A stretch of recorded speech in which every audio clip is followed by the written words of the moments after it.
us up there if you can when we're talking. Okay. But it's all good. They know what it is right now, man. Yes, sir. We live right now. Yep. Welcome to the Two Brothas Podcast. I'm your co-host, Troy Smith. We got the Podfather, Trevor Jackson. Say what's good, Trevor.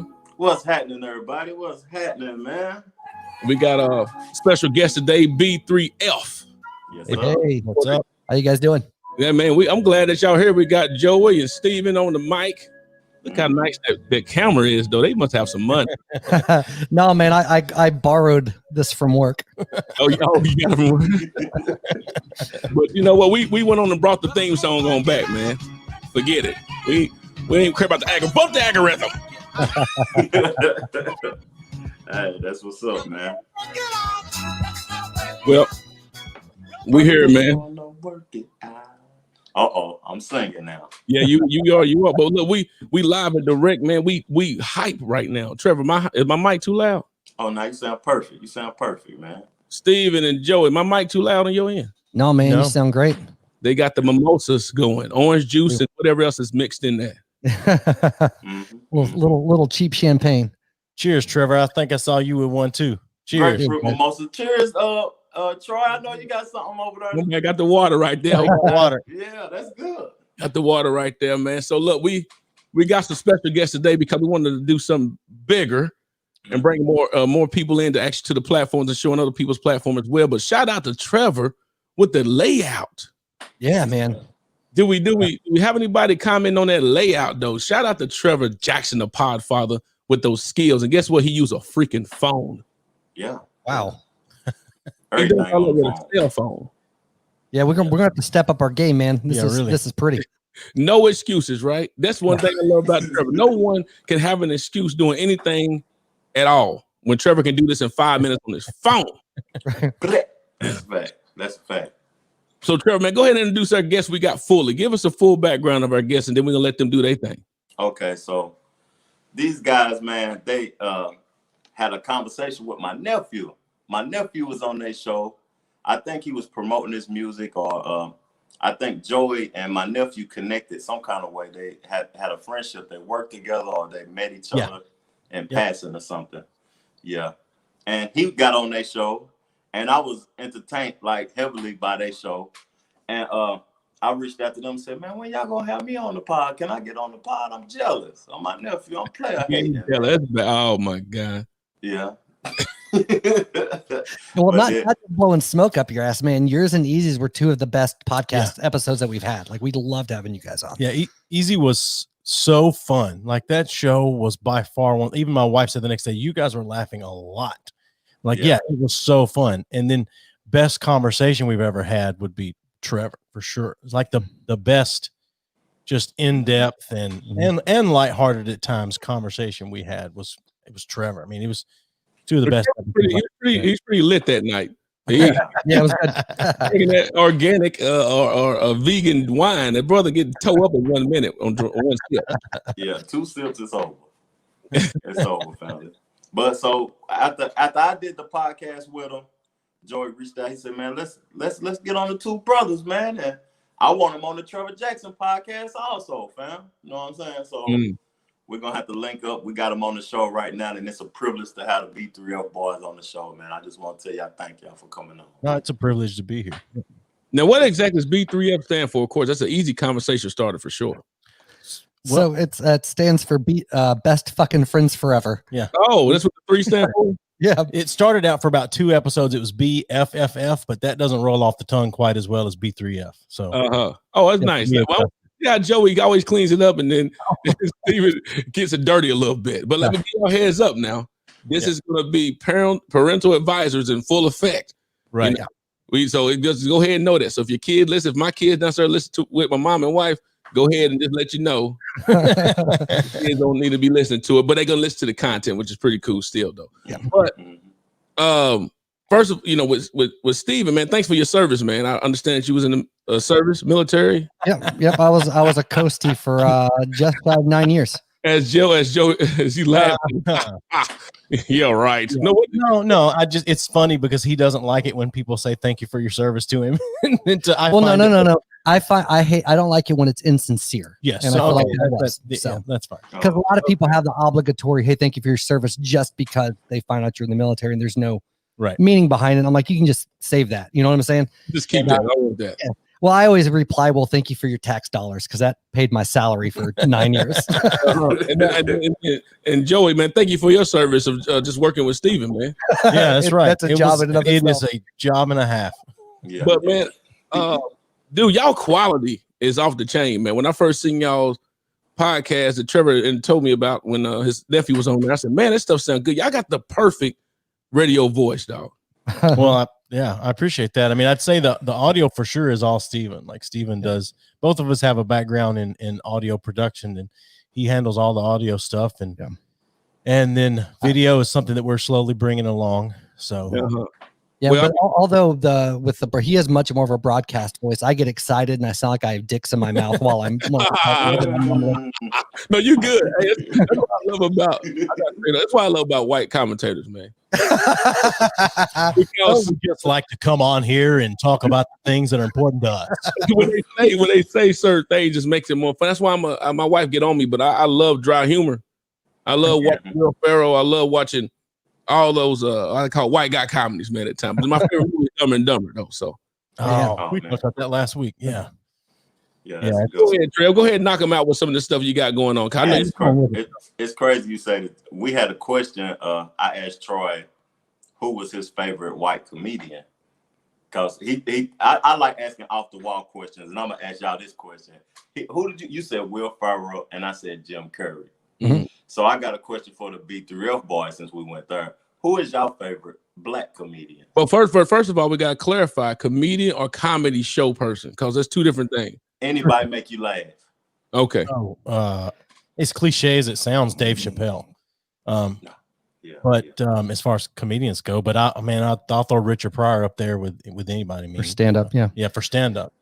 But it's funny though, because like in the white community, we know like 5 black comedians. Like that's kind of our bubble of the pop ones, right? Like Kevin Hart. Right. Kevin Hart, man, though. That's Chris, the thing. Chris Rock, Chappelle, Richard Pryor, like the ones we're exposed to in our tiny little bubble. My wife loves some Wanda Sykes, but what's that? I said, oh yeah, okay. Yeah. Thanks. Yeah. No, it's I find it it's interesting. So actually. Go ahead. I'm gonna tell you, there's a younger guy, and he's been around for a while, but he hasn't had the fame and popularity. But as far as younger guys go, he's very funny. He's got a special that came out last year. So don't sleep on Ian Edwards. Ian Edwards is great. He really is. Check him out. Yeah, I'm gonna have to check him out. I got a friend named Ian Edwards. That's crazy. Yeah. So I don't want to interject on the questions you guys have. Can I ask one in return in that vein? Yes, sir. Yes, sir. So one thing I've always found interesting, and I'm not quite sure how to word the question, but traditionally, black comedians, black humor, movies, TV shows, and then comedy in the Caucasian circles, they're very different. Like the base level, even from a production to a presentation, like they're very, very different animals for the most part. And there's some crossover there, but for the most part, they're both pretty distinct in their stylings. Mm-hmm. Why do you think that is? Like, I'm genuinely curious. I have my own theories, but yeah. Well, I hope you share your theories too, because we want you to be very honest about it. Yeah, for sure. But yeah. Go ahead, Trev. I was gonna tell you to go first because that's a complex question for me. It is. Right? It is. It's a very layered question. Because I'm really not a person that laughs that much at the comedy, but I get it. Like, I think that black comedians, we use racial terminology and just it be uptight. Like when they use a lot of racism to make jokes, and they use their size and talk about themselves. And white comedy, to me, when I look at it, they just be going all out, wild with it. You know what I'm saying? Only all out extreme comedy. to a certain extent, though. Sure. Only to a certain extent. For example, whenever you get as Steve was asking that question, he was getting because he tried to walk around those eggshells a little bit. Correct me if I'm wrong.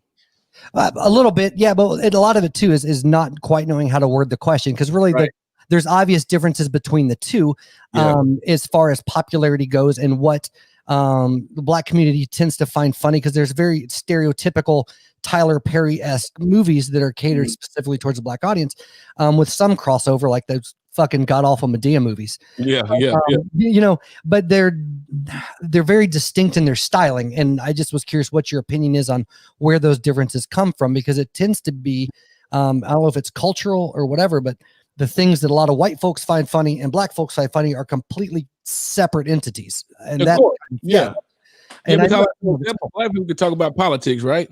oh, Jesus Christ. They talk about race, all that stuff. But white dudes say, hey, like Dave Chappelle said on one of his stand-ups one time, a white guy there talk about everything under the sun, but you start to bring up politics. Oh, whoa. Yeah, they're bringing up politics. Now, I was doing it to my wife, right? They'll talk to you about all that stuff, but they won't talk about politics. They won't talk to you about race, because simply is if you say one thing, if you say one thing as a white comedian, it can end up turning racial very quickly. In today's time, compared to when we can, as a Black comedian, they can continuously say stuff and do things, because to me, I think after a while, if you continuously do the racial content, you always continue to make that secondary nature attitude. Like you always will be a second class when you always, we can talk about it, but you can't. Well, why can't you talk about it? Well, different than even outside of the race thing, that goes for like mental illness. Like, you know, if you have like, I'm bipolar, so I have a card that I can make jokes about mental illness and being crazy and all this shit much more so in today's culture than somebody that doesn't have any kind of mental illness, because like, oh no, you can't speak against somebody's disability. You know what I mean? And right. You know, I think because some of it comes out of the pocket that you're from, gives you more leverage to speak about, or leeway to speak about what you've experienced, versus something that comes across as being degrading or demeaning towards whatever you're speaking about. Right. Joe, what's your thought, Joey? He's a douchebag. It doesn't matter. Yeah. Like, for example, they can make fun. If a Black guy, if Trevor and I start going back and forth on each other like that, it turns into an instant beef. Yeah. Compared to when y'all said, you just suck a bag of, whatever.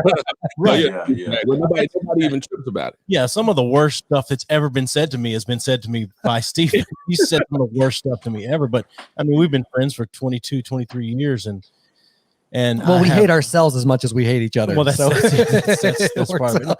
I think it's interesting what you're saying. I mean, as far as that difference, that comedic difference in white and Black. I mean, and it used to be, I think it used to be that way as far as white people wouldn't talk about politics. But if you're on the left now, that's all you talk about. If you're white, like that's all you talk about.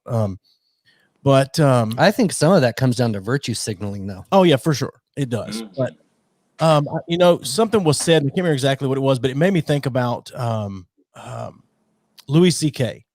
Louis C.K. said some crazy shit in his stand-up comedy. He's got a special where he probably says the N-word no less than 20 times. And my favorite episode he done, when he said going back to year one. White guys go back to, hey, give us a time machine, they can go back. He don't want to go in the future. They go right. But don't, as a Black guy, we don't go further than 1970. So it was always rumored that these jokes he wrote where he had the N-word in it, that Chris Rock approved it for him. Like that Chris Rock was like, yes, you can say that. And I guess for whatever the heart was behind the joke. And he did. But it's interesting that none of that, he never really got any mainstream flack for that. But jerking off on a phone call with somebody nearly ruined his career. What ruined his career, though, when he actually pulled out jerked off in front of his employee or something like that. I think he was on the phone with it happened with him. He'd also invite people in, and he was already giving them all. No, I always heard that he always asked permission first. Yeah, and that's one of the things he asked for permission. I think comedians shouldn't be censored at all. Man. Yeah, straight up. Whatever they want to say. Yeah. I mean, well, you brought it up last week, I think, talking about the Letterman Netflix show, the episode with Dave Chappelle. Oh my God. So I watched it the other night because he had said it was, and I love Dave Chappelle and I love David Letterman. So it's fine. But to watch that and hear Chappelle talk about comedy and things like that, and why it's the greatest art form. It's just, it is the last as far as art goes, in my opinion, it's the last revolution, like against political correctness and things like that. In my opinion, I think it's the last kind of rebellion. And if it ever falls, God help us. Think about the medieval. They had jesters. They was comedians, so they come in and make me laugh. Well, and they were the only ones that could make fun of royalty. Yeah, exactly. Yeah. So, and nobody would take it seriously though. But either way. So when it comes down to what do y'all want people from what do y'all want people to actually know that's different from your podcast from anyone else with B3F? What's different from you two guys? I don't, it's interesting because we don't have really a niche that we fit into. We're a very broad spectrum podcast as far as some funny. We do interviews but we're willing to talk about honestly anything at all. What I would say is what I feel like sets us apart is honestly the honesty. Because like I'm willing to admit my flaws for everybody to hear and not try to cover it up and put on an act one way or the. I mean, I say shit that's way over the top sometimes to exaggerate it to hit a point home or whatever the case may be. But I mean, I feel like that we're both very open in our friendship and talking about, like to Trevor, we don't get uncomfortable talking about anything. Like we're unoffendable essentially, and that doesn't necessarily translate to other people, but it's something I think is a quality that we have.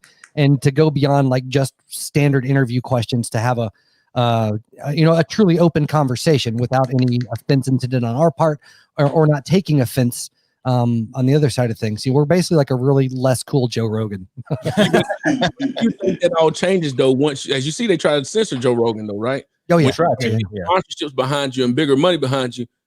Did that end up changing? You think it would end up changing you guys if someone actually were to pick y'all up and say, man, you guys sound good. We like what y'all doing. Boom. But by the way, you can't say this, can't say that, can't do this no more. Yeah, I don't know. It depends on how much the money is. I think for both of us, it depends on how much the money is.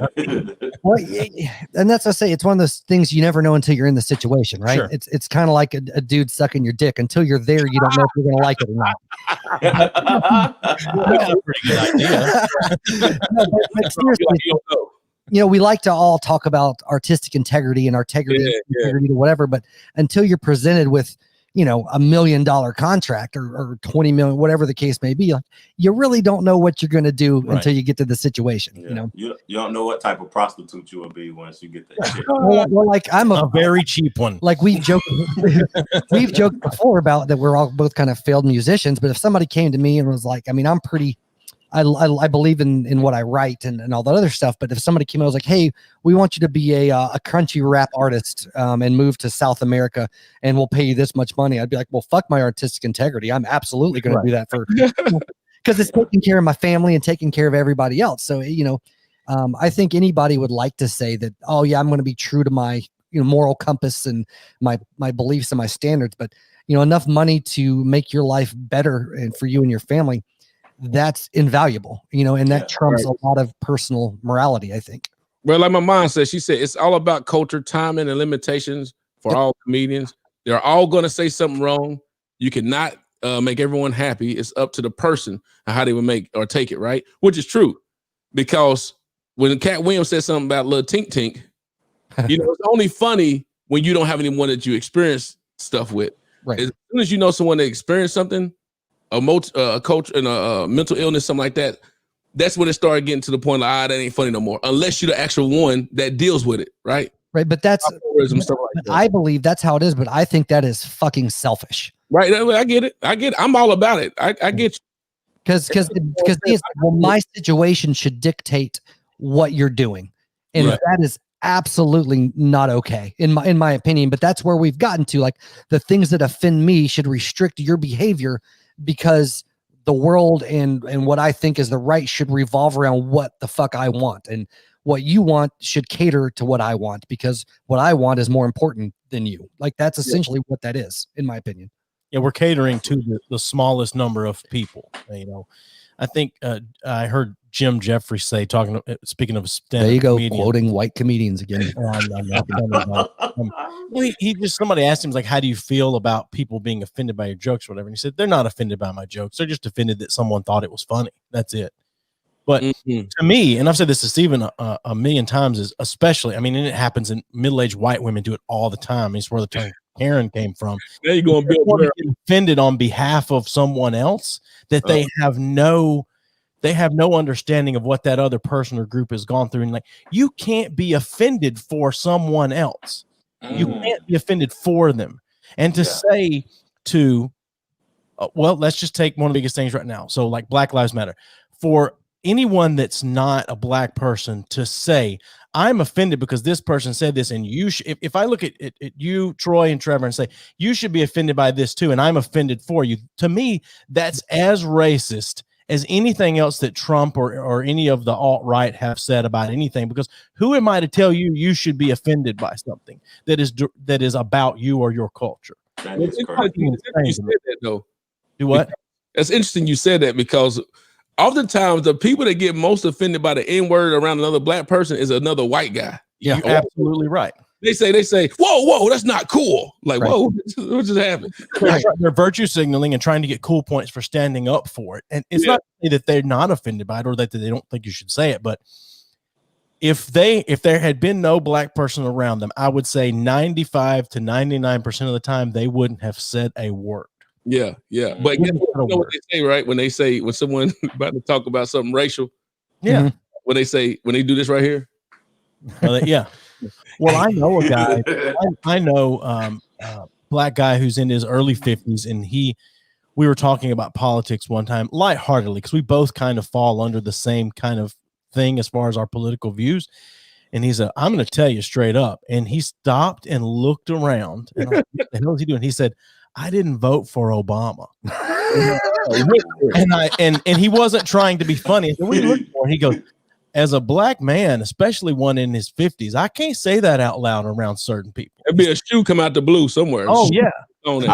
I voted for Obama the first time, but I didn't the second time, just to be honest. It's interesting that you say that. What was it that made you decide not to the second time around? I ain't see him do nothing. Oh, gosh. That's a whole nother conversation. I ain't see him do nothing. That's just my opinion. But speaking on politics, and go ahead. Y'all done got into it now. Y'all done got into it. So, I don't know if Trump leaving or not. Just 1 second. Go ahead. Just to put it from our end on the racial thing, and you were talking about what's different about our podcast and how we're open to say anything, and we don't typically get that uncomfortable. We play a game on our podcast occasionally called "Who's That Racist?" Oh, well, Trevor, he got the game. Let's go. So we have all these quotes from history from different people that, Abraham Lincoln, Hillary Clinton, all these people. Do it right now. Okay. We'd have to pull them up. Pull it up, Trevor. Go ahead. And Trevor gonna go ahead and ask your question. I'm ready. Well, it is surprisingly hard to find racist quotes on the internet because even the search engines will filter a lot of that out. Yeah. Wow. Well, which sounds really shitty to say, but because we're like, man, if somebody ever checks our search history, it's like all racist quotes from presidents, racist quotes from whatever. But for us, what the funny thing is, and I think we mentioned this with Trevor is, the purpose of the game for us is it's so crazy to see how much of that has permeated almost every president that we've ever had, at least at some point in their past. And also a lot of modern stuff gets said that nobody brings up. And it's crazy to me that that's out there. And then people will idolize these certain people because they did X, Y, and Z, which is great. But, they overlook these pockets of things that would usually be completely frowned upon because of the other things they accomplished. It's almost like one outweighs the other. And that's did more for black people than almost Abraham Lincoln. With the exception, Abraham Lincoln done a lot more. That's what he said. Yeah. But Abraham Lincoln said a lot of racist things. But again, I think some of it still stands. But I think a lot of those looking back through a filter, right? Because at the time he was so progressive and so and did so much to abolish slavery and a lot of that stuff, that the comments that he made about black people always being subpar and always being less than whites, even with that mindset, which is shitty from where we look at it today. But at the time, it was like, yeah, he thought that, but he still threw down the Emancipation Proclamation and did all this other shit. And so it's viewed in a much different light. But like I said, we look back, and same reason cancel culture exists now, because we like to take shit people said 20 years ago when it was more acceptable to have that type of humor or to make those comments. And then we want to apply that to where we are today culturally and just blast them. Yeah, that's true. Right. That's true. Yeah. Anyway, I apologize. I went on a rant. Oh, you good? Hey, that mimosa kicking in now. Yeah. Shout out to everybody that's looking right now. For some reason I don't see all the comments on there, but I see. I guess the YouTube, but not the Facebook one. Well, okay. I tell you, Jim on. He said hello, everyone. Yeah, Jaquita on, Lakita on. Is it Lakita or Lakita? I call her Lakita. Lakita, Laquita. Tell us how we say your name properly. Well, you know me. I make everything easy. Yeah. Right. I make the words. I simplify words to make it easy. That's the country part. Oh, hold on. Jack done said Joe Biden been elected. Yeah, right. There ain't nobody called it yet. Oh, that's what he said. I ain't even see that. Yeah. But go ahead. Ask one of those questions. I want to hear it for Trevor. Right, what I'm gonna do is I'm gonna read the quote and I'll give 4 answers.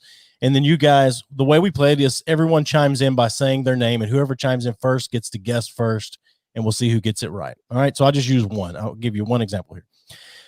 If intelligence, justice, and morality are to have precedence in the government, let the question of women be brought up first, and that of the Negro last. Was that correct? President Jefferson. Well, so here's your options to choose from: Susan B. Anthony, Notorious RBG, Hillary Clinton, or Michelle Obama. Hillary Clinton. All right, so he says Hillary Clinton. What do you say, Troy? I guess that'd be Hillary Clinton too. I saw like a guy was saying that. All right, what do you say? I'm gonna go wild card and say Susan B. Anthony. It is Susan B. Anthony. Boom. In an 1860, she said it in 1869 at a conference of the American Equal Rights Association. Equal Rights Association, and she said women should be put. Is that the feminist lady? Yeah. Well, she also Susan B. Anthony supposedly she was the first woman to vote and was fined $100, like before women were given the right to vote. I thought Susan B. Anthony was the flag lady. I got a question. Now I got something to ask y'all. Yeah. It's blatant too, and I know y'all, to answer this or whatever. Do y'all think this country was built for the white woman? Ooh. Because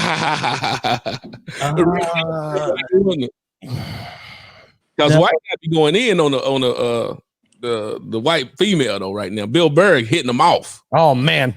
Bill Burr is one of my favorite comedians. He's not my favorite white comedian. He's one of my favorite. I watch Family F is for Family. No, I don't think it was. They in the comments saying they announced the new president. Did you know? Because I didn't know this when I first started being a fan of Bill Burr. I didn't know he was married to a black woman. Yeah, I did. Yeah, exactly. I didn't know either until I seen one of the stand-ups mention. Yep. So. Go ahead, Trell. The question Trevor asked? Don't back out of that now. Well, I say no. I don't think it was built for the white woman. I think that it has been.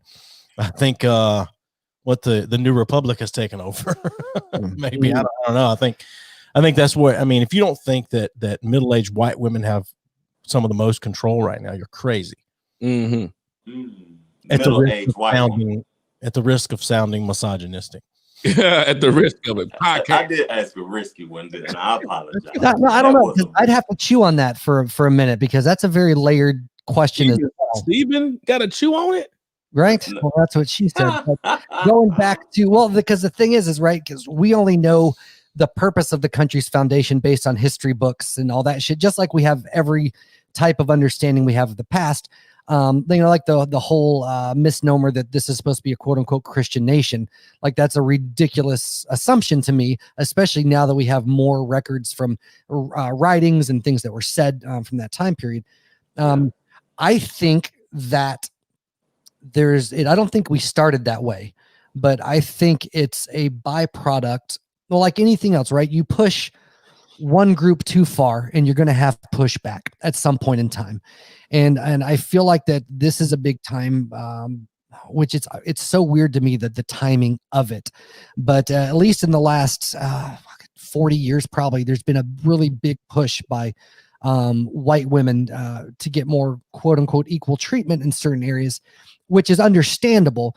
But I feel like they've become such a loud voice that there are a lot of things that cater to that now that kind of have built a few things for good or for bad where we've come as a nation, if that makes sense at all. That's really vague. It does, and they did. Why you saying that now? We might end up losing some viewers right now because of the fact they did announce that Biden won. Oh shit! I had just looked that up on the old Google and didn't see it. Yeah, they just announced that Joe Biden won. They the one on the call Pennsylvania.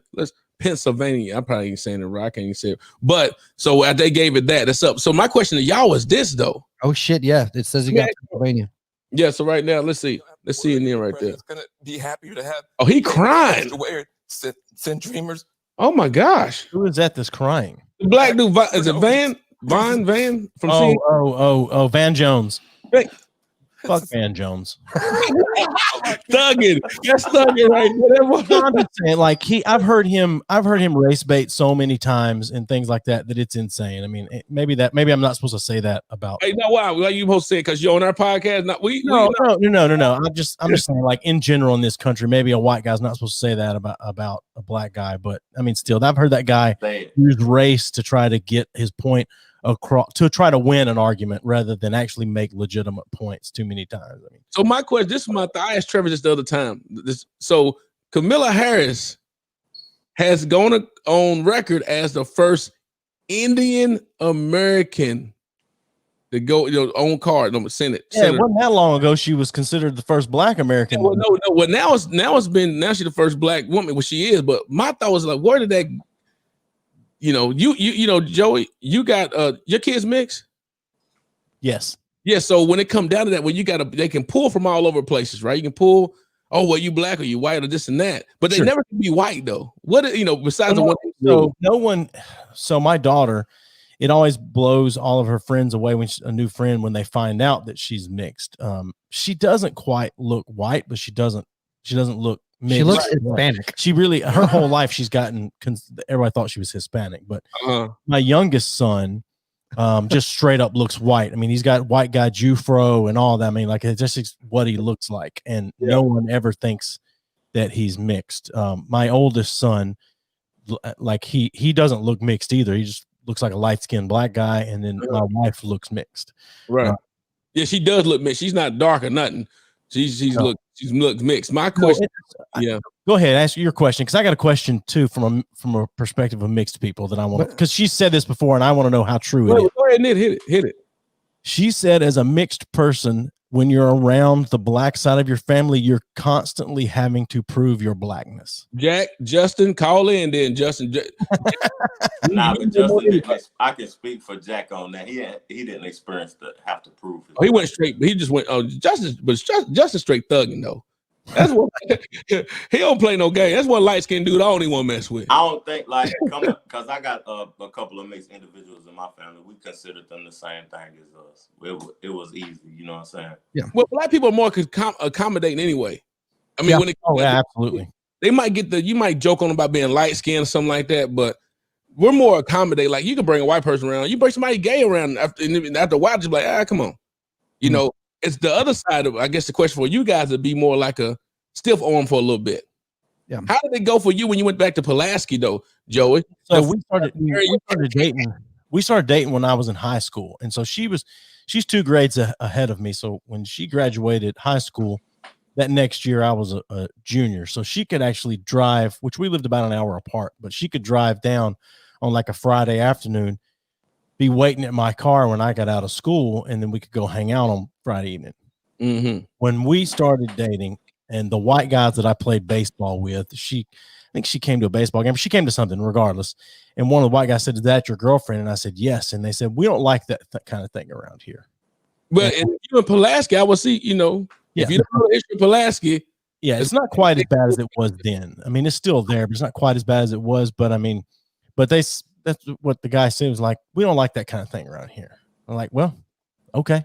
I mean, that's great. I want people to feel that way. I want them to say that, because now I know where the assholes are and I don't have to hang around them.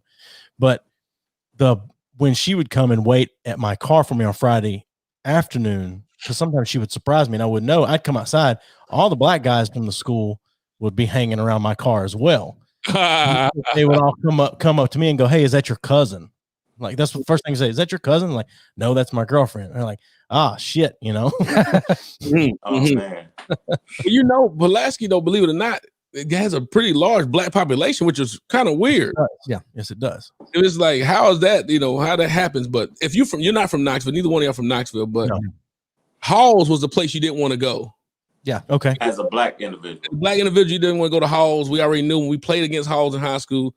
You know, we didn't even play at Halls. Yeah.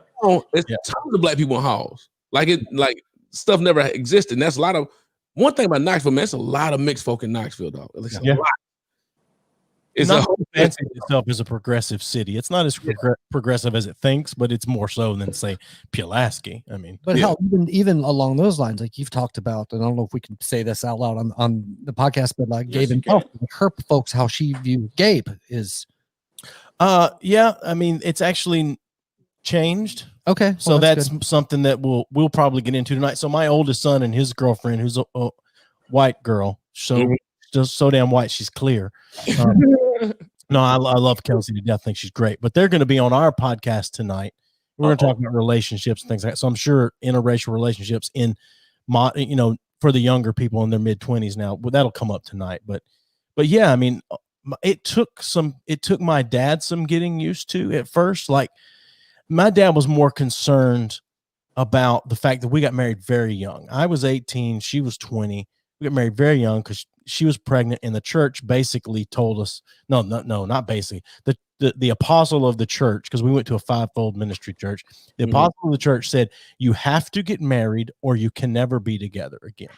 And so we got married on December 4th, 1999, a month before I turned 19. We got married because she was pregnant. She had a son already, is my oldest. And I mean, I don't know, by the grace of God or friends or just being assholes to each other, we've made it almost 21 years now. Not to say we hadn't had issues. We were separated for the better part of 2014, but is that an audience cheering? Audience cheering for y'all been married that long, but you're not y'all was separated. I've actually it ended up being a good thing for us because we learned how to be individuals.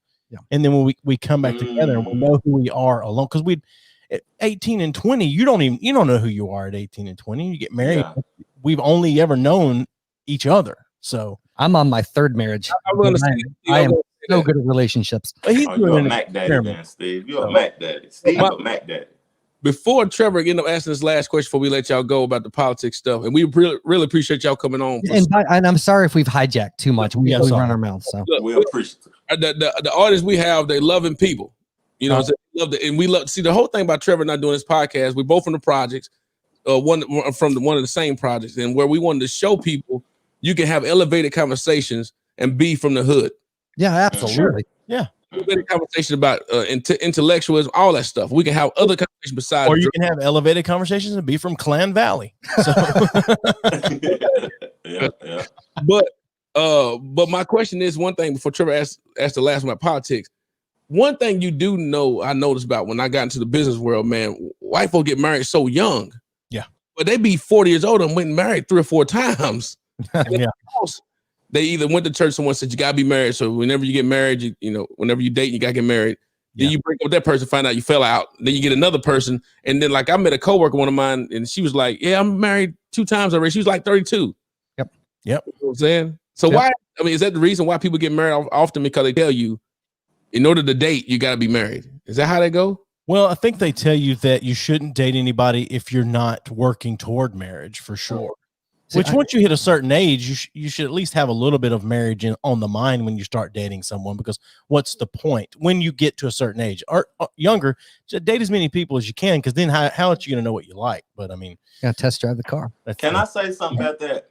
Yeah. I think that's a religion thing. Because at the end of the day, can a man just want some booty? Yeah. Yeah. Well, I know a lot of kids they just wanted to fuck, so they got married. That's it. Yeah. Well, okay. I think some of it though is modern culture, because 50 years ago, even more. I'd say more than that now because we're getting old. But marriage was kind of a business transaction. It was like, I can improve my life, you can improve your life, and the love and that stuff. It played a part, but it was more it was secondary to taking care of yourself and perpetuating your whatever.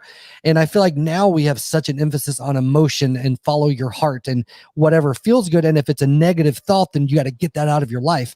And so people get married because they're all about each other and they have this emotional connection. And as soon as that love tingly feeling goes away, then it's like, well, this isn't good for me anymore. I've got to get away from this. And it's like the cyclical thing because there's too much emphasis on the feelings and the emotions than on the commitment and the I guess, and just making things work because that's where you are in life. It's easier to get the fuck out. Not cheaper, but it's easier. Well, they also learned to love each other. That's what I just said. The love is secondary. Sure, comes yes, later. I'm saying. Like you learn to. I mean, because whether you love somebody before you get married or not, you still have to learn to. It's not this. Once you move in with someone, it's not the same anymore. Oh, we lost Trevor. It's not this. It's not the He's same. taking his pants off. Is that what it is? Oh, Jeffrey, we got Jeffrey Tubin on here. No, you learn to love each other, and that's a thing. Like a big thing for me is like I want a love that's a choice, not a love that's like, I heard people say, oh, I just love them. I can't help it. Well, I don't like that.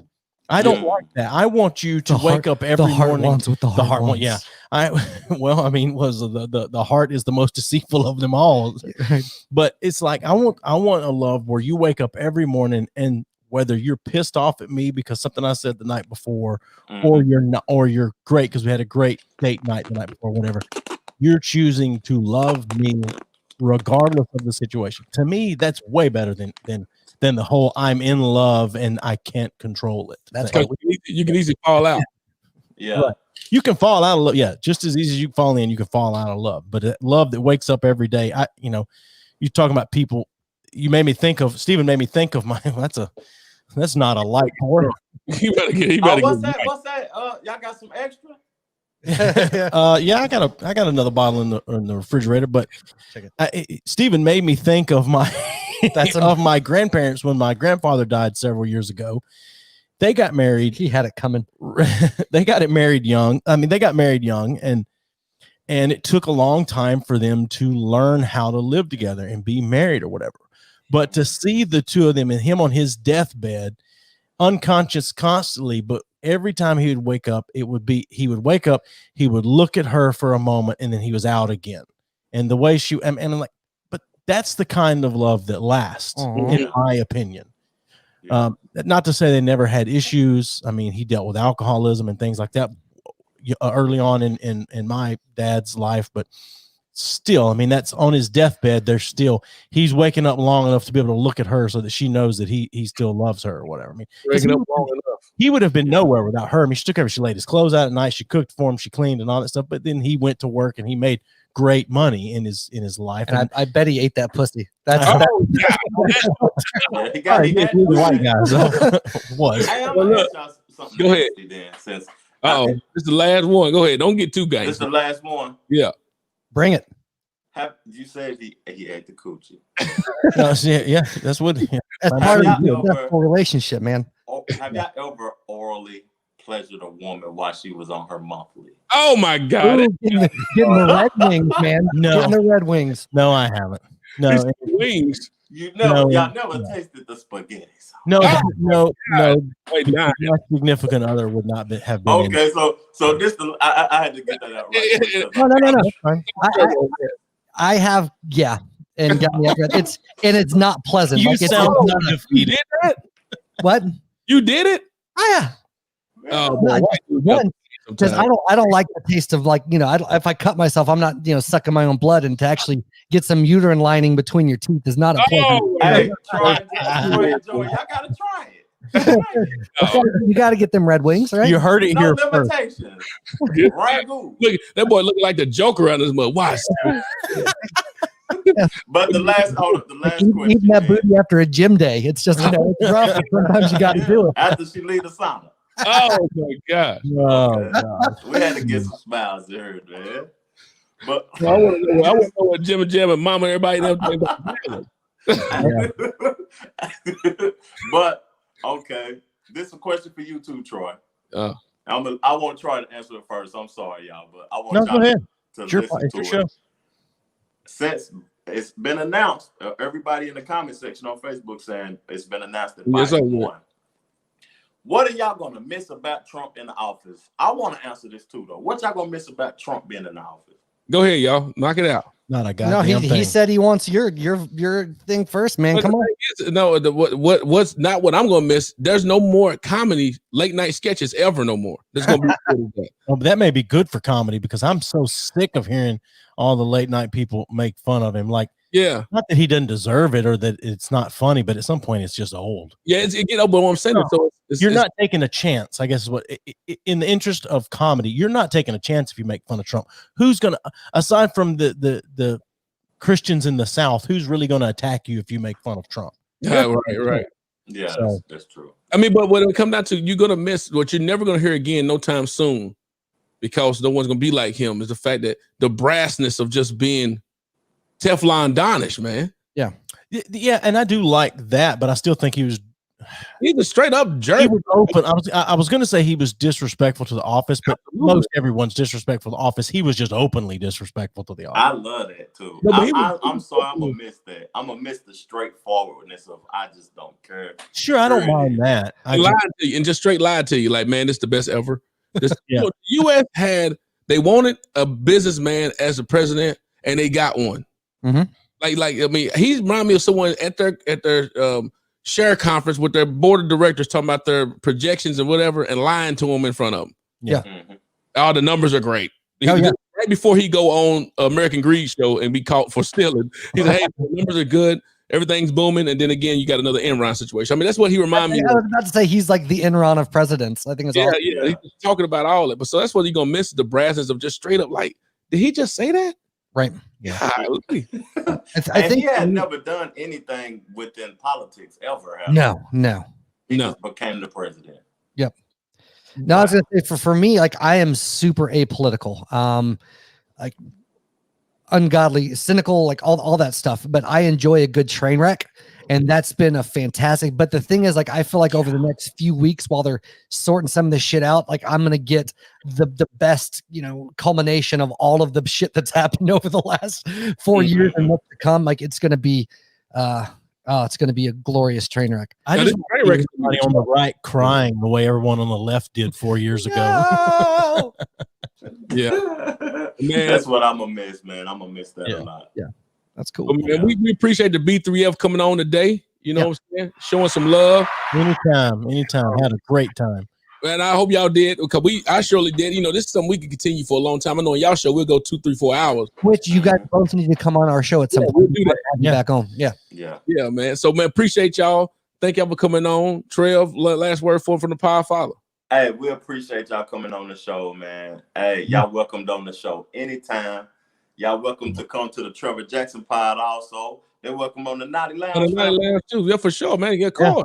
Anytime. Business. We talk about business, talk about your music and all other stuff. Yeah. And all that. So cool, man. We appreciate y'all, man. Hey, thank you guys, Thank man. We you, really guys. appreciate This is you. a great time. It's fun to drink in the morning. Your whole day shot.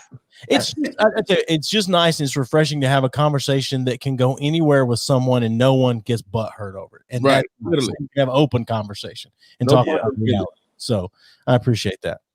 Cool, man. And thank Thank you all y'all, for putting up with my mouth. Oh, man, you good. Thanks for putting up with us. Take it easy, guys. All right, y'all take care. Yep. Bye. Yeah. Okay. Trev. What's good, family? Man, it's a whole lot, man. Thank you to the B3F again, man. They came on. Thank y'all for tuning in and listening to us have that dialogue, because it's almost like a phone conversation. We'll be on there for days. Mm-hmm, You know what I'm saying? Having a good time talking about other stuff and going in multiple directions, man. But Yeah. on to what's going on. I'm surprised. Thank y'all so much for even sticking with us right now. We're almost done, because we know it's a lot of news right now going on and popping. It's on and popping in these streets, ain't it, fam? Yeah, it's on and popping. It's literally pow going on. A whole lot of popping going on. Yes, sir. Yes, sir. You know what I'm saying? So I know you got plenty of things you want to hit too, because I want to ask a question off the top when you get your first. Don't talk about it. You want me to go?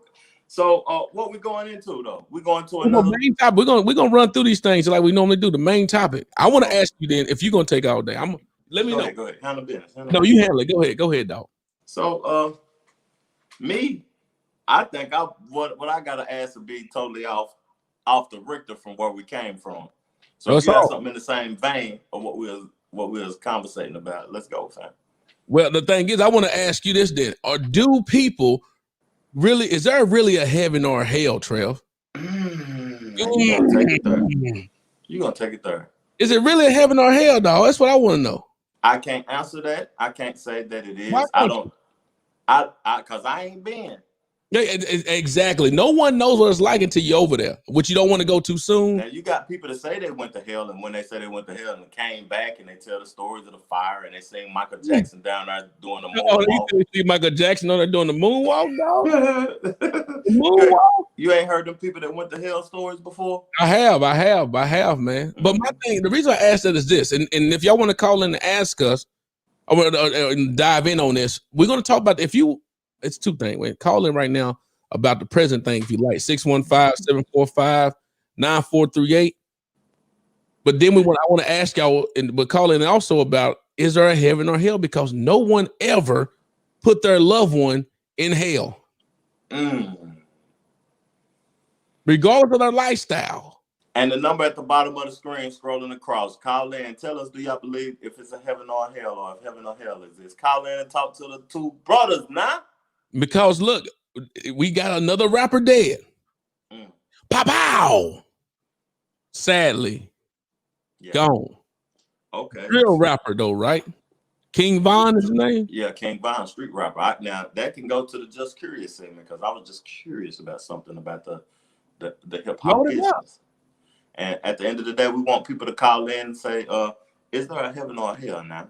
But my Just Curious segment was, would you encourage anyone to choose the hip hop genre as a career? Like a career. Would you encourage anybody to say, you should be a hip hop artist, get into that career so you can become successful? If they code it, writing and putting words together, why not? Because guess what? It's subcultures in hip hop too. Neo rap, or what a neo soul type rap, conscious rap, happy rap. The thing is which one is going to sell. And oftentimes people got to get on there doing the nonsense to get in, and then they end up doing conscious on them. Like they end up going full Kendrick. Because at the end of the day, you can have phenomenal music and ain't gonna sell. But you can be Tekashi 6ix9ine and have horrible music. But people want to look at your Instagram and see your antics, and then that'll help boost your music, because intelligent music is not selling nothing. You're not going to have a career off of it. That's why, for example, with Trump, he did so well with entertainers, because why is that? Entertainers have a broader reach. Intellectual guy, nobody want to hear that person talking. That's crazy. I mean, they don't want to hear the intellectual dude or the female like spitting game about life and talk about how this and that. That ain't gonna encourage you or intrigue you enough. But when you get Kanye up there, now you want to listen.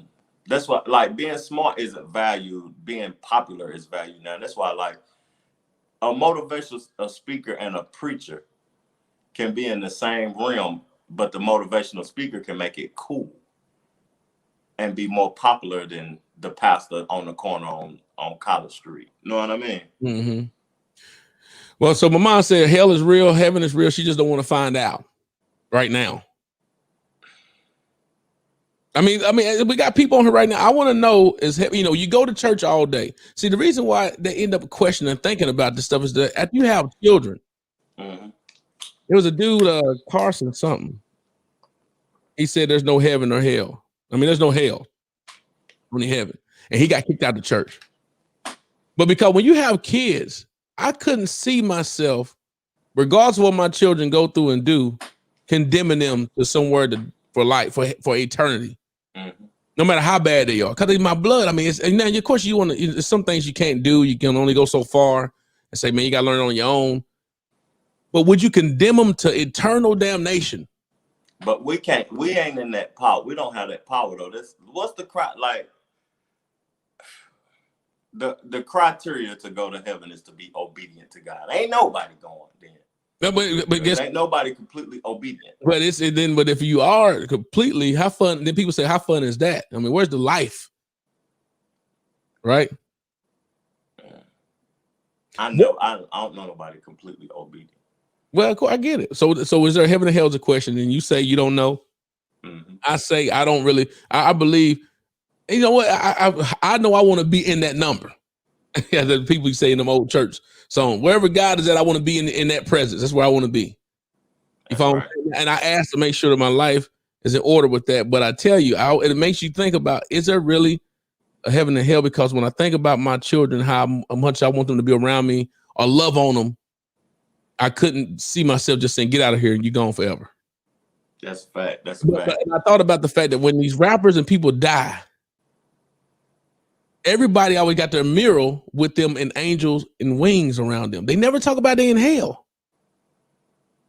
Mm. Look, I mean, Nipsey Hussle, everyone, Grandmaster Jay, Tupac, all these people that may have been speaking certain things in their music, when they pass away, they all in heaven, looking down on you. See what I'm saying? Nobody ever say, well, I don't know. Even a person has a terrible relative that just cuss everybody out and everything. It's always gonna be one person to say, but man, they up with God now. We really do need somebody to call in on this topic right now.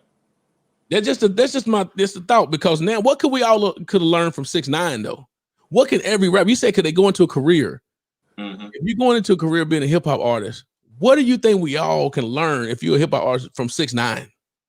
To not care, to just do whatever the heck. Well, listen to me about the. Oh, wait, yo, you might as well. If you're gonna be in a bit, do whatever you please, man. Don't have no limitations on what you do, because you only get one life. If it is a heaven or hell, you only get one life. So at the end of the day, do as you please.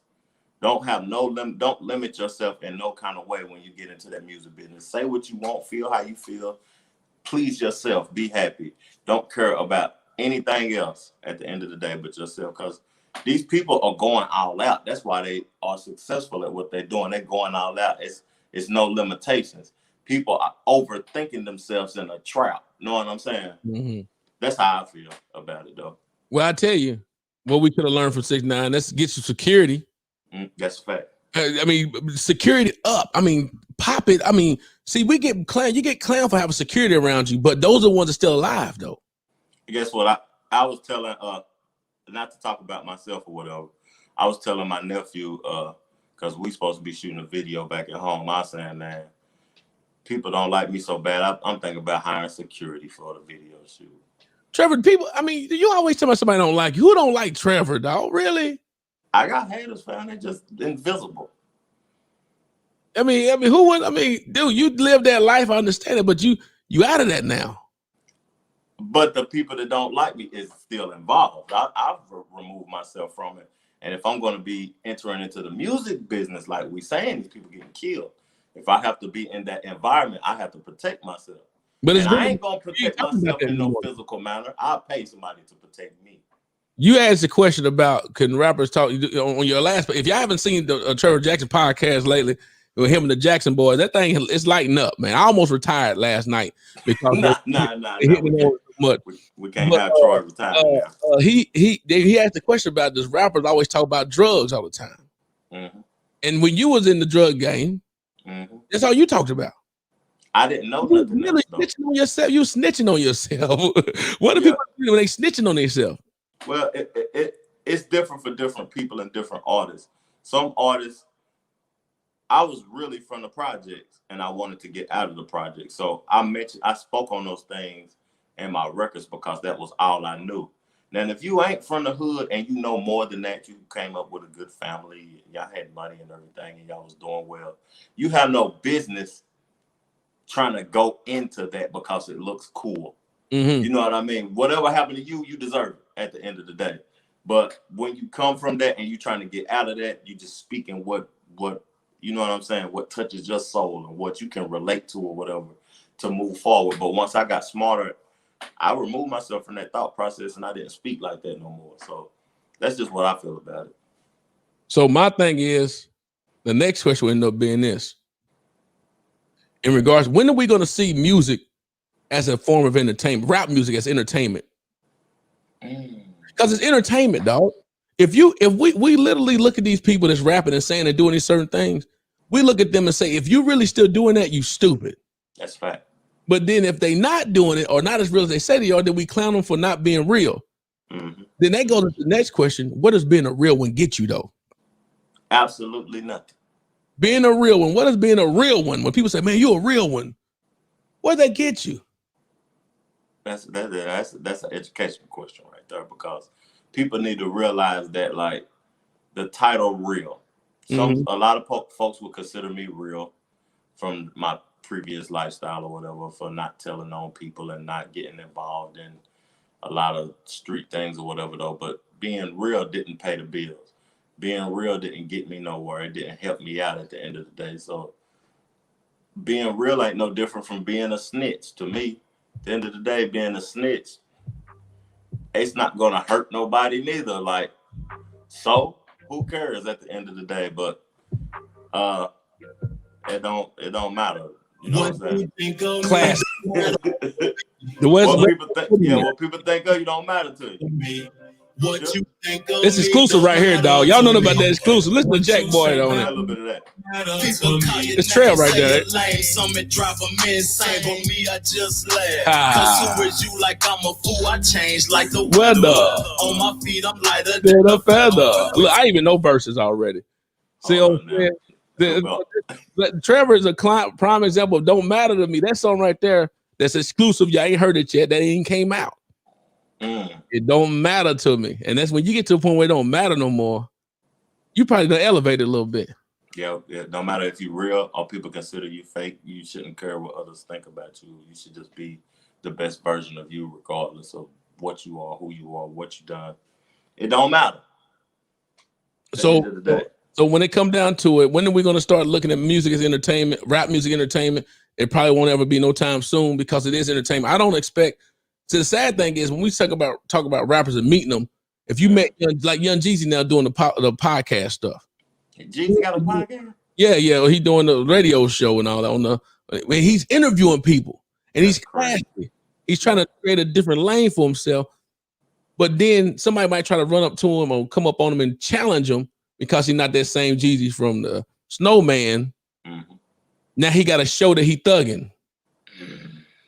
Compared to if I walk with the Denzel, I would not want to see Denzel Training Day when I meet Denzel. I doubt you would. I want to meet Denzel. Man, Denzel's a great guy. I don't want to see Training Day. Yeah. You know what I'm saying? Hey, that's crazy. That's crazy. So what? Before we get to the Just Curious, because we end up coming to the end of it. I already hit my Just Curious. What's your relationship deal though? What's your relationship topic right quick? I got 2 relationship topics though. I went in on these ones. Let's go on these ones. Let's do it on these ones. You know what I'm saying? Okay. Do you trust your girl on a girl's trip across the country? You in Tennessee, she in Los Angeles. Do you have the trust, keyword, capital T, capital R, UST? You know what I'm saying? For her to go out with the ladies, all of them single and she married. Oh yeah, I trust my wife. I do, because she got friends that are single now, but majority of them are married. But like she done went to Florida, the girls trip to Florida. Now they come out and the dude out there with the cucumber, and they up there doing going to the little strip. That's on them. Just don't let me see no video. I don't want no video of it. Now don't let me know about it. Don't let me, because he gonna have that third hot dang on thing out swinging. You know them single girls like that. Yeah. Throwing nickels at them because they ain't got too many. They got to say the dollars for the trip. But they go nickels knocking folk out, ain't they? Yeah, they go throw a whole bunch of nickels at them, and I don't want to know nothing about that. I trust my girl also. You trust your girl? I see Key being loyal. Yeah, but she would love to be entertained. Oh, she would, huh? Yeah, she'll be entertained. She'll laugh and just chill and giggle, but she probably wouldn't. You know what I'm saying? Right. That take time and a clear conscience to be able to trust your girl to do that. You know, because my question would be for the women then. Would you trust your guy to go out on a guy's trip?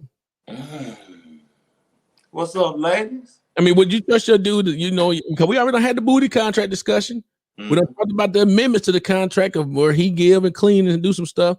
Then it comes around to whatever, there should be an amendments there to make sure that the guy hold up his end of the bargain. But would you be cool with him going on a guy's trip? I And you know, let me throw another caveat in there. And you know the dudes he going with is no good. Little Ray from the hood. Yeah, just with all the money. Got the dude in the minute with 18 women. You know, he been married 4-5 times. Got 22 kids, 22 kids, whatever. Yeah. You know the stories about him. Your husband come home talking about him, but you say, hey, I'm gonna go on this guy's trip with him. Do you? Hey, that's crazy, man. Do you trust him? He done turned into Freddy Krueger, ain't he? What's your second one though? What's the other one you got? Okay, so my other one is men. Now, men, are you trying to control your woman by saying, baby, I'm the provider. You don't have to go to work, baby. You ain't got to go to work. Just stay home. Is that a form of control? A form of control. If a guy tells this girl to stay at home and don't worry about going to work? Yeah. I think that's a form of control, my perspective of it. Is it a form of control? Ask the ladies, call in and tell us, would y'all let a man control y'all? Because you know why he don't want you to work, really. Why is that? He don't want her going out, getting fresh, having her own money. He trying to control her. Well, or is that a manipulative thing where the dude is that slow where he like, okay, don't go to work. You know, okay. She could be running dudes in out the crib while you at work all the time. You come in, they having meetings all the time at the house. She always got somebody over there coming to fix the pool. Meet the meetings. Somebody come over there always fixing the pool, man. Somebody always got the AT&T dude on his way. Who's that in the background? Oh, that's the AT&T dude. He just working on the stuff. Man, that kid's always out, ain't it? Yeah. Okay. Yeah. Where I live at with the internet messed up. The insurance man come over once a week. Yeah, once a week now. I always got somebody running out the crib. It's manipulative. But I don't think I think that'll get a woman. A woman ain't. I don't know if you that bad about it. You're a lady. You crazy because you ain't working. I'm paying all the bills and everything. And you got little John the Comcast install man in my bed. I'm getting locked up. You getting locked up. You up toting the tool, right? The tool. I'm setting the house on fire. Because you going in. But one of my thing is, so you know, it can also be a control thing though too. Besides the fact of going, and this I'm only speaking from a guy that I've heard conversation about where someone is coming to say the guy, you know, so the woman comes to the guy and say, hey, can I get some money? Because guess what? All the money coming from the dude. So now he got money. He got control of the bread. You can't do nothing. He gonna say, what you doing with that money? That's crazy. So now you're getting an allowance. Do you want to be a woman on an allowance? No. That ain't a happy relationship. Like, baby, go up, get up and get you some money now. Some women back in the day would be okay with, I want to stay at home and do this, do that. Okay, you stay at home, but then you don't have no way to get money. And if you got money, they're gonna ask where they come from. Yeah, where you get that money from? I'm out defensive because you got some money. 615-745-9438. We want to hear from a female perspective. If a guy told you, don't worry about it, baby, I got it, stay at the house, how would you perceive that? That's a fact. How would you perceive that? And would you appreciate that or think that man is trying to control me, telling me to stay at the house? With that look. Yeah. Is he trying to control me? Tell me, if he go broke, what I'm gonna do? This would everybody had the ups and downs. This would be a perfect time for a single mother to call in and go in on that. Because what happened is the single mother might say, I want to stay at the house because they've been working all the time. They want a sponsor. Yeah, they want a sponsor. Go in on that nigga who let on his child support. They want a sponsor though. So they say, I would love to stay at the house. Is that right? Is that how people think? I mean, seriously, is that how you think? If you had the opportunity to stay at the house and don't have to worry about stuff, and because you've been paying bills all your life, how long would that last? Would you be wanting to do that? How long would it last now? That's fact. Because the baby daddy, he done went broke now. You need a sponsor. He bringing in K-Swiss, but little Mike want them new Jordans that came out. You done said K-Swiss. Who's still rocking K-Swiss though? With the lines on the side. Who rocking the K-Swiss though? But the kid, because the daddy ain't paying the child support right, he buying K-Swiss. Mama wants to sponsor the trick father who got a little bit of money, who can buy the Jordans. Call in. Hey, so you asked a question. We talked this earlier this week about did we talk about this last week, or was you on the phone about when you said you was riding and you seen a street full of Mexican companies? Oh, that was on the phone. That was on the phone. And when you said that we riding, I said, why can't black people do that? I think you mentioned it about okay. So I'm gonna break it down. Let me see what it said right quick. Uh-oh. Call from. You there? Sorry, I didn't catch Uh-oh. that. To accept, press 1. Who we got? Welcome to Two Brothers. What we got? Hello, this is the single mother. You okay, single mother? Who's this? Oh, you gonna use that your code name? You gonna say something? This is Troy Smith, single mother, right here. Oh, my mama calling a restricted line. Go on, single mother. Tell us about would you mind your man telling you to stay at home and don't work? Well, in a day, long time ago, when we were struggling, I might have. But I would have pocketed some of that money. He was given for a later time. So when he say I'm gone, I say goodbye.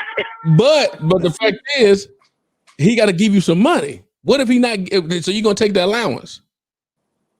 Well, when he give me that allowance, ladies know what to do. They get more than an allowance. Don't worry about that.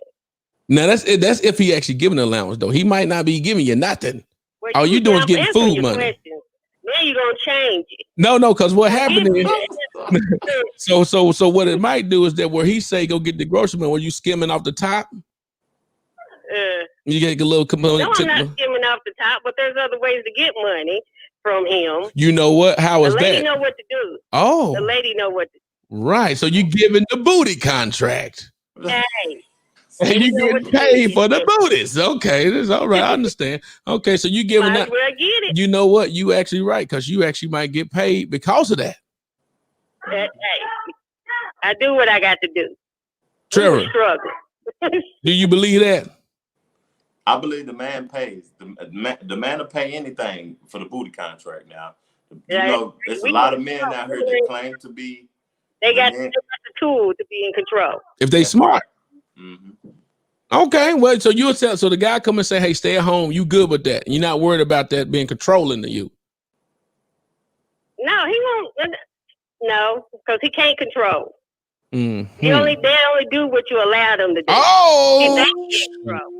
Oh, okay. So you going to get your own money and his money? There you go, Trevor. Say it. That's right. We appreciate that, mother, calling in. Thank you, man. All right, and have dude come back downstairs, please. He at the door. Okay. Yeah. Yes, sir. But so that's the question though. Is that people? If you smart, if the lady's smart, if you break him off unconditionally, that's right.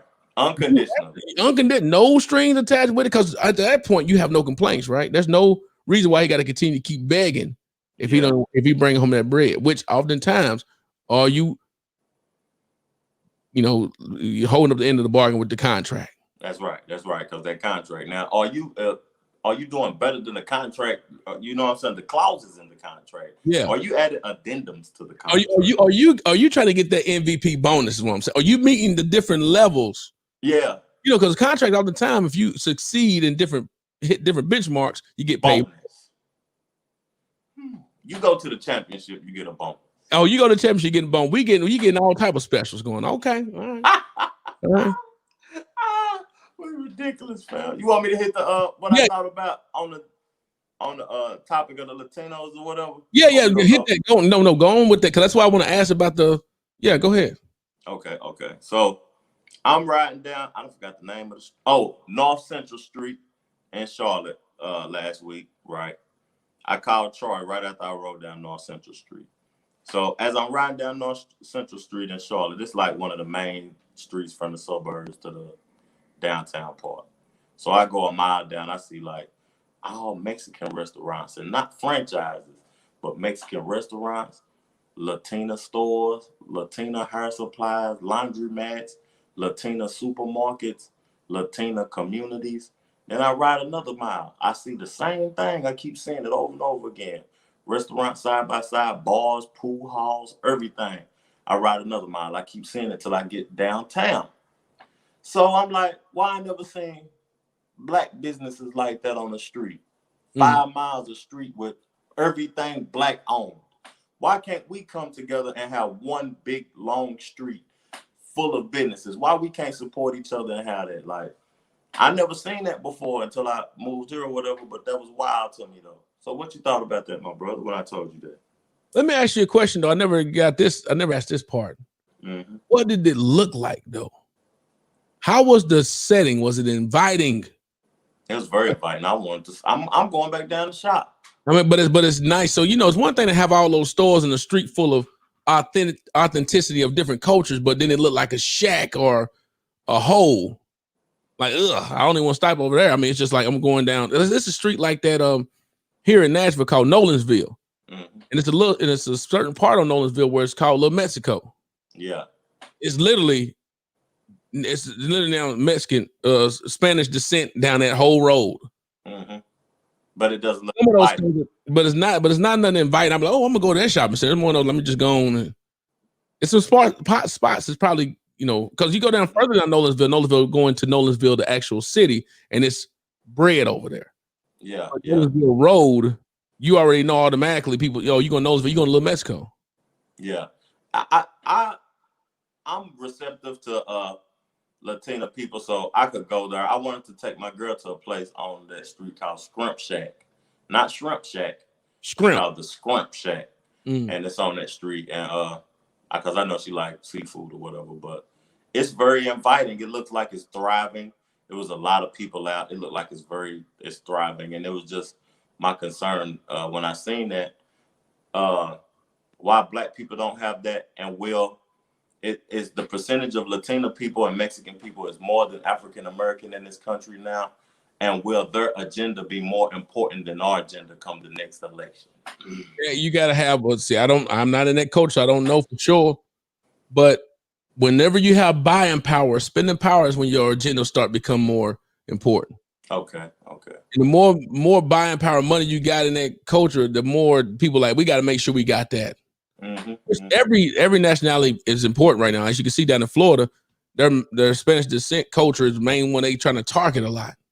Yeah, because it's a lot of. When I went to Miami, I went to South Beach, Miami recently. I don't see black and white people. Period. You see a lot of Haitians, Cubans, Latinas, Mexicans, just a lot of. You know what I'm saying? South American people. Yeah, that is it. Well, I get you. Yeah.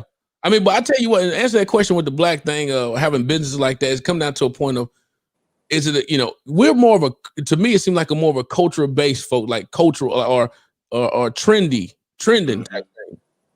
Because my question would be next is that when the last time you wore a Carcanai outfit? Would you get clown if you got on a Carcanai right now? Well, you could say, hey, Carcanai, baby, check me out. No, you ain't saying it. When the last time you put on the FUBU before it got bought out? Put on the FUBU right now. Put on the FUBU today. Somebody gonna throw a rock at you. What was the cartoon characters on the back of her? Fat Albert. Would you put on the FUBU or whatever the black thing is? Would you wear that brand right now? Nobody buying Master P stuff. Why? Master P noodles and hot wings and the Hootie Hoo cereal. Yeah, we're more judgmental towards what he got going rather than going to go support it. Yeah, we don't support each other as much as other ethnic groups, if I'm saying that correctly. Yeah, it's right. But I get you. I bet if it becomes in a rap song and becomes a hit and trend, they're gonna go. But what's crazy is that we make things cool, and then the other ethnic groups purchase what we make cool. Thank you. Louis Vuitton shoes and boots and everything. We only got the podcast over. We killed it right there. We ain't got nothing else to say. I mean, that's what we want to do. I mean, when it come down to it, we make everything look. Tommy Hilfiger, everybody else, We make it cool. We make them cool, and we make them bread, and then we go. Then you get a black guy to come around and say, "Hey man, buy my stuff." They ain't got no value to it. There ain't no swag in that. No swag. Ain't nobody wearing that. Who wearing TM socks? Yeah. Which I just sold. This is my sock coming out. I just sold. Yeah. Who rocking them?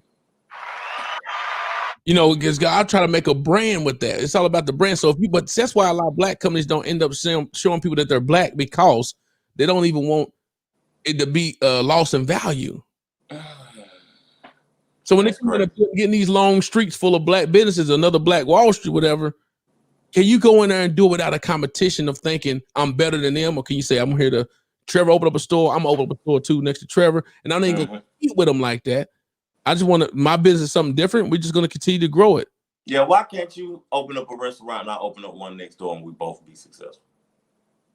Don't let it be two chicken spots. Then we're gonna fight. You gotta compete with each other. But your chicken baked, mine fried. No, your chicken vegan. It's cute. It's what tofu. You call it? It's not tofu, but you got cauliflower chicken. Oh, it's good too, boy. I might make some. So we're not competing like that. But we did next thing now. You know, Trevor stuff ain't real. Yeah, he got fake cauliflower. You got cauliflower. You know, the next thing you know, it turn it. And not only that, can we make an environment where it's inviting for people to come, where it's like nice. Yeah, and then they see the brothers supporting each other. You over there eating the cauliflower chicken at my spot, and I might come over there and eat, you know what I'm saying, at your spot. Mm-hmm. Nobody want that, man. Nobody. Because I guarantee you, like I seen the Mexican restaurants on Lakita said that area is 100% Latino, and she live in Charlotte also. Lakita, but is it nice? Is it inviting to Europe? Is it appealing to you to go? She said Hispanic and Black communities are very similar in my opinion. However, Blacks must support each other more. Do we want to keep hearing that? I mean, so now Joe Biden in office, and we done came together and voted and did all this stuff. Are you now going to support more Black people, or is it always, or can it be a Black support and then you actually, or can you do it without having to say support Black business? Can you just go do it?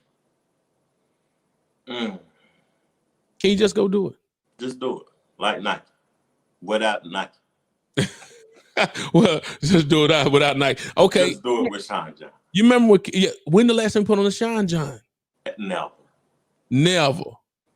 A Sean John outfit. You don't want to do it, but you're not supporting Black business though, then, dog. See how quiet you are? You got that fitted cap on right now. That ain't Black owned. Sure ain't nothing I got on Black owned. But you did have on a Black owned hat one time. Yeah. Why you not buying their stuff all the time? See, that's what I'm talking about. That's what I go back to. And when you start learning about the stuff in general, you can make your own clothes. If I could, without having to buy it all in bulk and have a million of these type of shirts, all my stuff would be made with my brand on it. Mine too. Unless if you had a seamstress in the back, they can go ahead and make it for you right quick.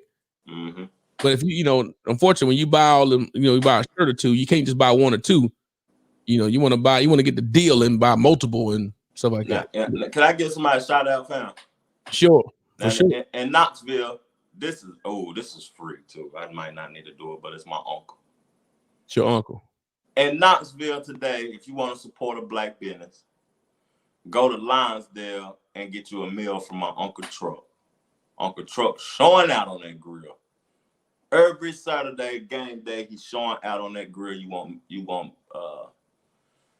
be disappointed.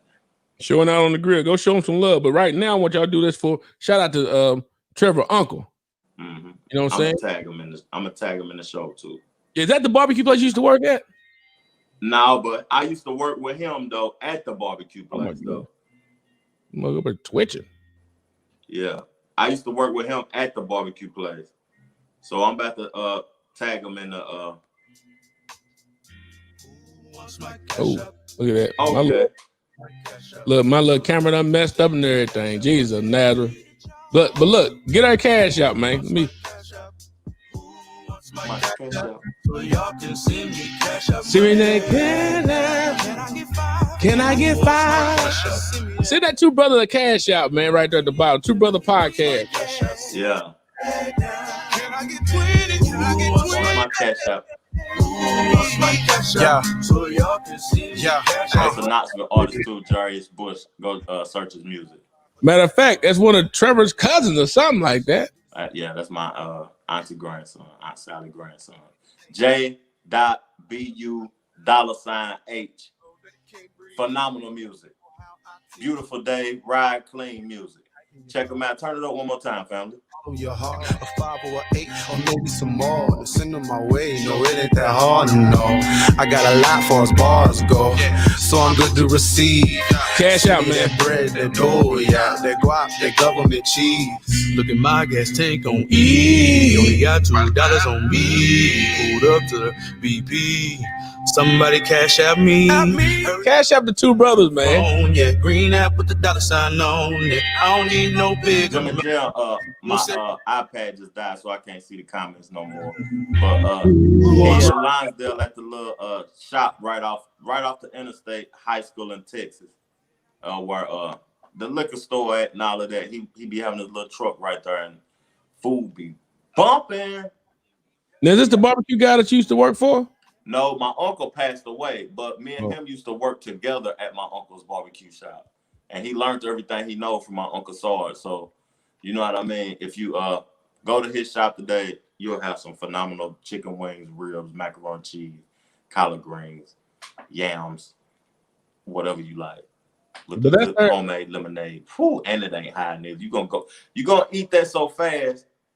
You're gonna go get back another. You'll be like, man, I gotta turn around and get back another plate just to take home when the games come on. Speaking on that, now we're gonna go ahead and get before we get to find this thing out. Who you got tonight, Trail? I mean, who you got? What time the game come on today for UT? 7:30. SEC 7:30. Network, Tennessee, Arkansas, and Clemson come on 7:30 against Notre Dame. It's a good night for the football night. So go get your sandwich, your leftovers from his uncle. But who you got though, man? Do you really believe Tennessee? It look like Tennessee doing exactly what we said they're gonna do.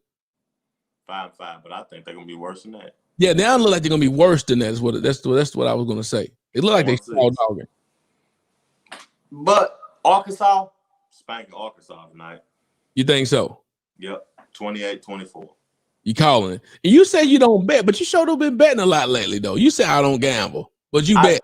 I bet with my mouth, not with my dollars. I got 20 on it. 20 on it. I just be talking. Ain't put no money. Ain't put no money on it. You just tapping. That's what everybody do. So I just $20. Put 20 on it. All right. I get people excited. So then I just renege back out of it. That's our so whenever we talk about Cash App, and we're gonna start playing, that's our little theme song for the Cash App. Shout out to Jay Bush for letting us use that as our Cash App. Thank you, cuz. Because we need to get him a couple $, for doing it. So, I'm gonna throw him a couple bones now. You throw us some bones, because if you support this platform, Trevor and I are always trying to evaluate where we are and where we're trying to go. And that's the good thing about having supporters like y'all that continuously come in. Marquise, Big O, Jimmy Jam, my mama, Jaquita, and Brittany, and some other folks that's on there all the time too. Even Joey be on there showing love. Jack, gotta give Jack boy some love. Shout out to Easy for showing love. I bring him out. There's something about y'all dynamic for you and your family, the Jackson boys, because Easy, man, y'all stupid. Ask about it, baby. What about you talking? And your boy Jack, no, man, no. Jack be going in though. Just y'all accents make the whole show. Hey, next time we do a show, we're gonna have to put Troy on. And then you be like this. You be like, yeah, I'm lit, cuz. Chill. I don't care, cuz. I'm a boy. Trevor be getting lit up on Friday, man. He be getting lit up on. But so, hey, so my just curious is this. I want to ask y'all this. My just curious. Okay. How would you feel? You in a fight, a boxing match, UFC, knocked out on the floor, sleep. Mm-hmm.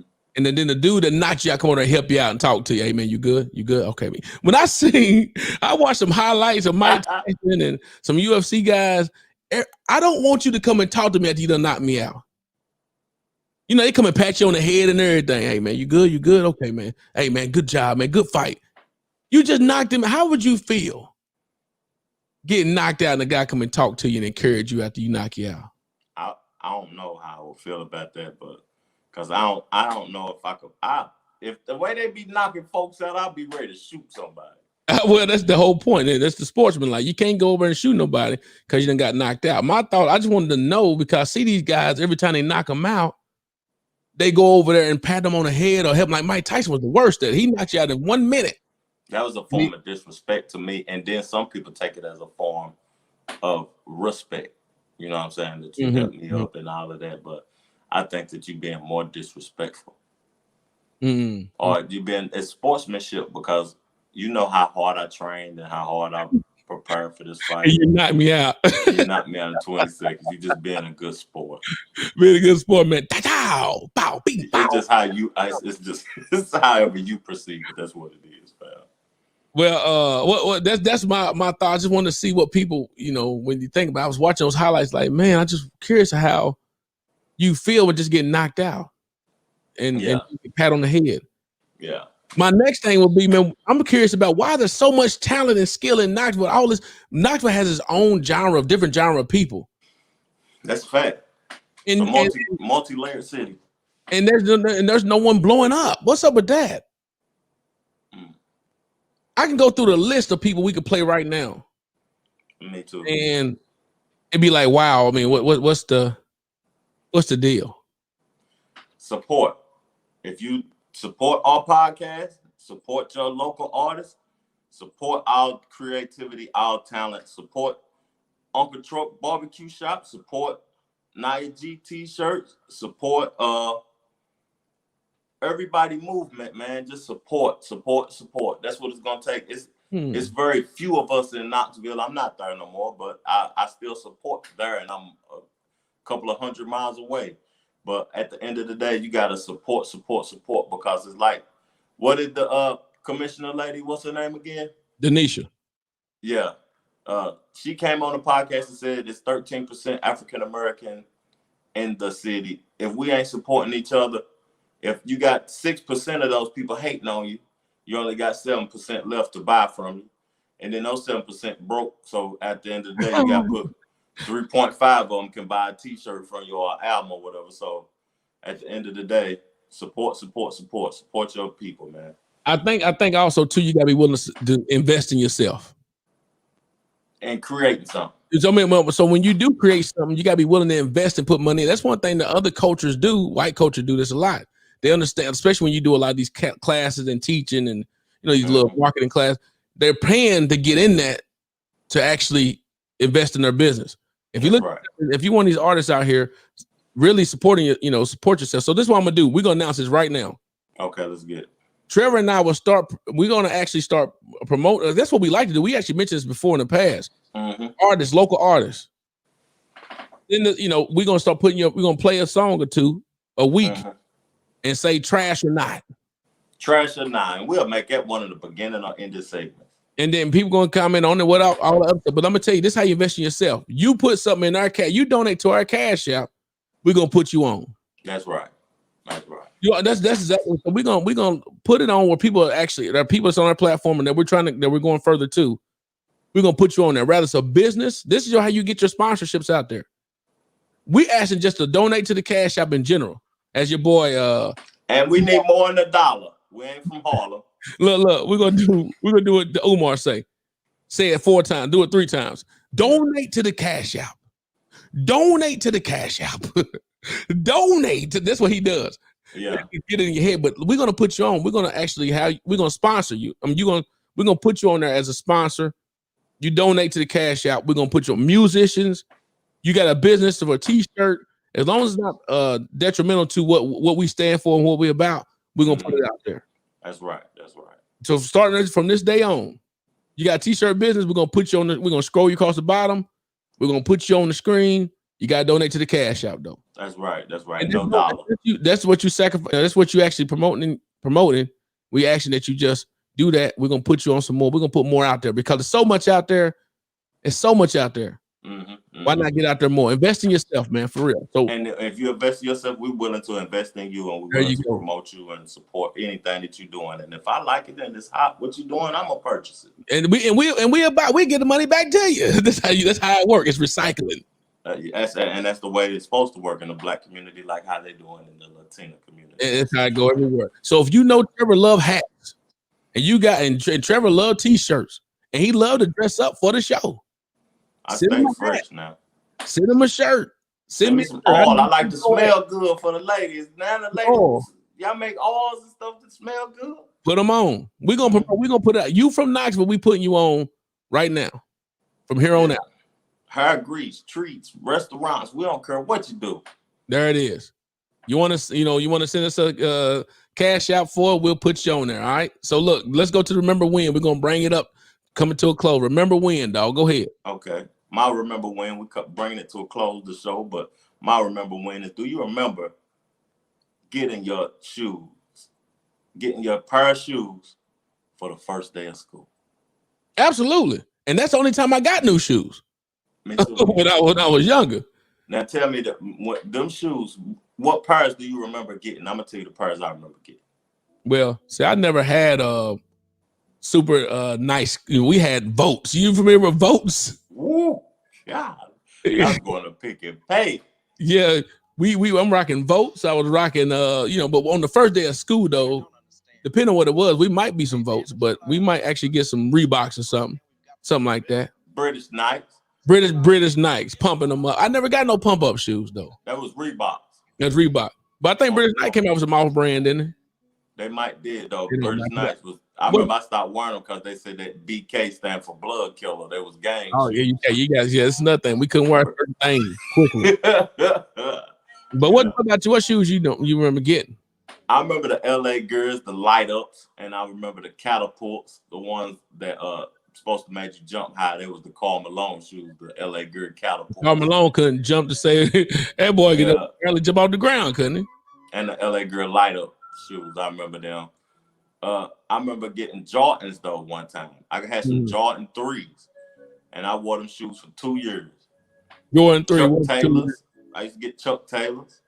I do remember though getting dressed up first day of school or Easter. Hey, the lady, I ain't go Easter because I don't really go to church anymore. I mean, you didn't have to go to church. You just had Easter clothes. I mean, Easter, you go to a cookout oftentimes, and you're going to see some family, and you're going to have your Easter clothes on. Now, I'm going to ask the ladies, do they remember this about me? When I used to go to high school, I used to have a fresh outfit on and the clean Nouveau Jerry curl. Yeah, you had a Jerry curl, dog? Clean Jerry curl. I remember you always having the 6 to the back. But they had the curl in it now. Oh, you did? People didn't know. I used to look like I was the Indian boy, like I had good hair. I used to get it braided with the dry curl.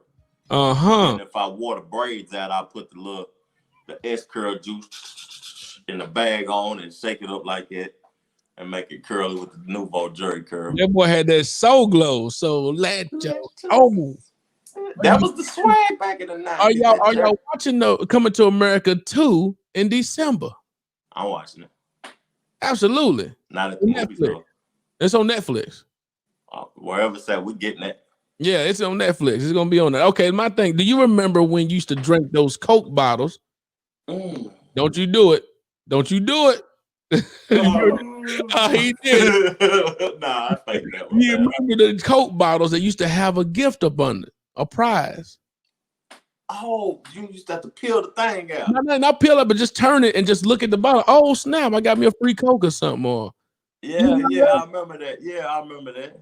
I was drinking. And they put it on the labels. Yeah, Zach. So you got the diet card. Look at my little diet. So I remember they used to have stuff up under there. Like a little thing. What about this?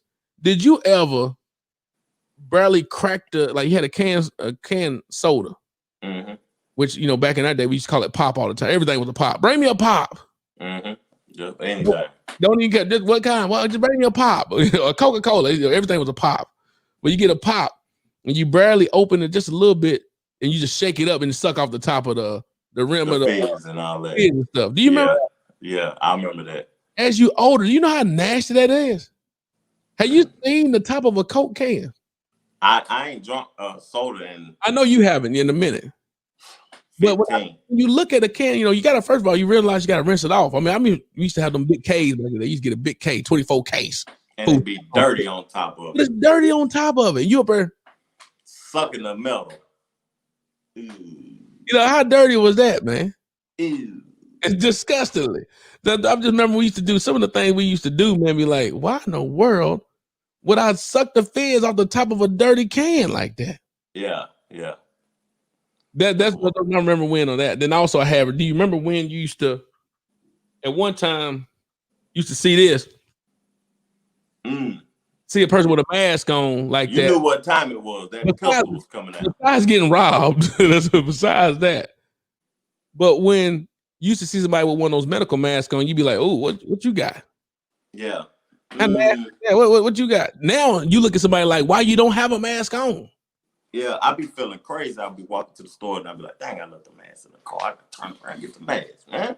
You walking around the well now that the Democrats in the office, how you think is Corona over, or is it going to be coming back even more? It's over. You think it's over with? Yeah, they're gonna praise Joe. They said 200,000 people got it in 2 days, and I'm gonna do a review on something David Icke said too later on today live. Oh yeah, David Icke he put something about that coronavirus out. But I think that the coronavirus is going to be over with. They're going to praise Joe Biden for getting rid of it. He's going to be the worldwide leader. Have you noticed, though, typically have you not noticed lately, they've been talking about terrorist attacks again lately?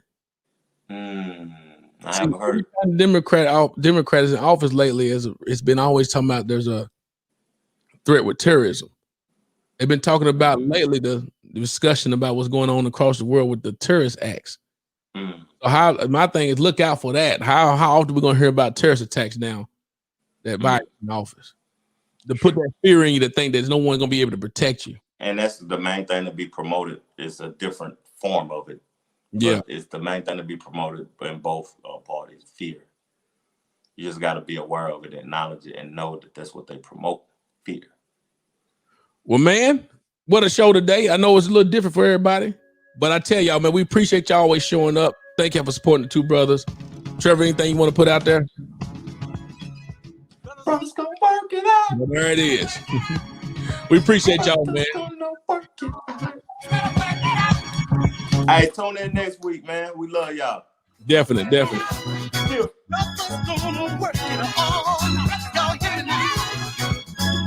Now,